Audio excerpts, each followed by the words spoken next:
Good morning again and happy Easter. It's a great occasion for you to come together to mark these 7 decades of the wonderful growth in this community, and you're to be congratulated. It's really a delight to be here with such a full church of people of different backgrounds, also different ages. I know this is the family mass that you have each and every week, and so pleased that young people have been involved in serving, lecturing, and in ways in which we feel very much at home here as one big family. I also have to mention that your choir sings so very well, but so do you. You all must have went to choir practice too. This is the octave of Easter. It's also called Mercy Sunday. And in fact, at one time, this Sunday was also called Quasimodo Sunday. You probably know that word Quasimodo from Victor Hugo's The Hunchback of Notre Dame. And the Hunchback received that name because he was left as a baby at the doorstep of the sisters on this Sunday. And the entrance antiphon in Latin begins with the word Quasimodo, because it means as the newborn babes, referring to those who were just baptized. And so he was named Quasimodo as a result of that. But no matter what name this Sunday has, it's an occasion for us to take seriously what we hear in the readings in the Word of God. I don't know if you noticed it last week on Easter Sunday. Here we celebrate the coming of Jesus out of the tomb, the resurrection, but the gospel did not portray Jesus as present at all. Especially we see him as a kind of a hidden figure behind the scenes. I often thought that if I were in charge of choreographing the resurrection, I would have done it differently. I would have had Jesus show up at Pilate's porch or Herod's house and made it the biggest I told you so in the history of humanity. But maybe that was too Hollywood for Jesus, huh? But what happens when we take that in consideration is that we begin to understand that the resurrection is about more than Jesus' own vindication and his own triumph. And that comes into focus today in the readings that we have. There's something about Jesus telling us what kind of community, what kind of church we should be in light of the resurrection, how that should have an impact on us, not just individually, but as a community. And so we see, first of all, that Jesus is one who in this scene of the gospel, in the Gospel of John, comes back twice to that same group, because Thomas wasn't there the first time.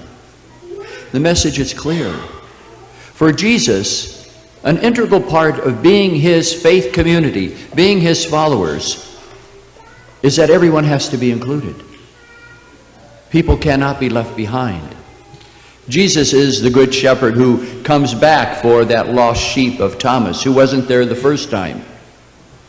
And that puts into perspective how important it is for us to promote unity within our church, within our families, within society, in a time in which we are so torn apart by polarization, which we see time and time again that rips us apart. I recently read a story in which there are families today who don't get together for Thanksgiving if members belong to different political parties. How sad it is. We should never allow that kind of division to bleed into the life of our own families, and surely never in the church. But we should look for ways in which, in fact, we include people, even if they have differences of opinion, differences of their own approach, in order to make sure that the first mark of the church remains the most important. As we say, we are one holy Catholic and Apostolic Church. That unity is so important.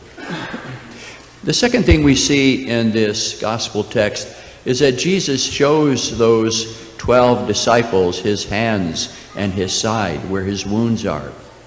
Why does he do that? Because they were not at the cross. They didn't see him suffer. They weren't there at the tomb when his body was wrapped in cloths and placed in that cave. And so he wanted to make sure that they understood that part of living the gospel is living with our sufferings, but also realizing that that is not the end of the story, nor is death. I so often find myself occasionally watching one of these classic college football channels, and I always like to tune in if my favorite team is playing and on a game that I know they won. And I have discovered something. All of the tension and the anxiety that I had when I was watching the game originally the first time seemed to evaporate because I knew how the thing came out. Well, that is what the Lord wants to tell the disciples and us today. Yes, we do have our own sufferings, setbacks, even death of the loved ones around us. But we know how the story ends and how it comes out. And so we should look at the sufferings that we have as something that are very temporary, but should never hold us back from living the gospel. In my first assignment as a young priest, I was asked by the pastor to go with him around to different people who were shut in to give them communion every Friday. And some of those sufferings that people had really ennobled me because the joyfulness that they had in their lives. One of them was Marie Walsh. Marie Walsh suffered from diverticulitis. She suffered a great deal and couldn't eat a whole lot. And when I give her communion, I would just have to give her a little piece of the host. And then I would hold her head up and give her something to drink. And one time, as I held her head and gave her something to drink, she began to choke. And I said, Marie, would you like to lay down? And she barked at me. She said something that I didn't get. So I put her head back on the pillow. And I said, Marie, what did you say to me? I didn't quite pick that up. Now, Marie was an old English teacher in high school for many years. And so she looked at me with the dead eye of a teacher and said, chickens lay eggs. People lie down. She was correcting my grammar. She went on living in a way that did not have her suffering in any way inhibit her. She went on to be that teacher again. I've seen that in my years of ministry so often. People who believe, who witness to the fact that their suffering is not the end of the story. And so, as we accompany them, to give them hope that the rest of the story is in God's hands. And finally, we hear that Jesus commends us who are here today. Blessed are those who do not see and yet believe. That's all of us here. He speaks to us, the future generation. And he calls us to have that kind of faith. But it's a faith that believes, first of all, that we are part of what Jesus does.